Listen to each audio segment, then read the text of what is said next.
اپنی زندگی کو بامقصد اور مفید بنائیے۔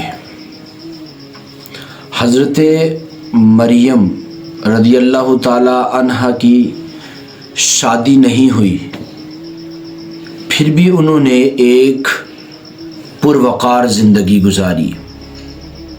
حضرت اماں عائشہ صدیقہ رضی اللہ تعالی عنہا کی اولاد نہیں تھی، لیکن پھر بھی انہوں نے اپنی زندگی اس غم میں نہیں گزار دی۔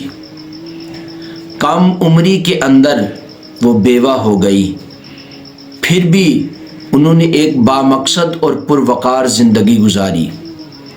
حضرت آسیہ رضی اللہ تعالی عنہا کو اچھا شوہر نہیں ملا، لیکن آخری دم تک حق پہ ڈٹی رہی۔ اپنی زندگی کی محرومیوں کو زبان کی نوک پہ مت رکھیے اور اسے اپنی کمزوریاں نہ بنائیے، بلکہ جو جیسا ہے اسے قبول کیجیے۔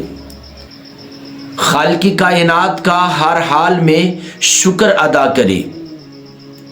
رب کائنات نے جس حال میں رکھا ہوا ہے اس کا شکر ادا کرے اور اپنی زندگی کو بامقصد بنائے۔ لوگ آپ کی محرومیوں کو اس وقت زبان کی نوک پر لاتے ہیں جب آپ خود حساس ہو جاتے ہیں۔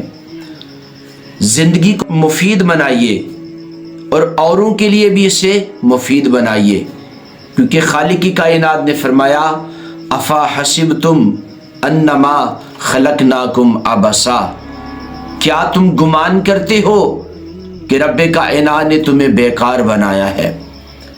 یاد رکھیے گا سامعین و حاضرین، اللہ رب العزت نے انسان کی زندگی کو مقصد دیا ہے۔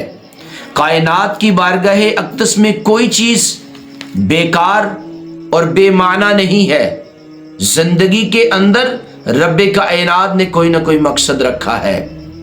ہمیں اپنی زندگی کو مفید بنانا ہے، اپنے لیے بھی اور اوروں کے لیے بھی۔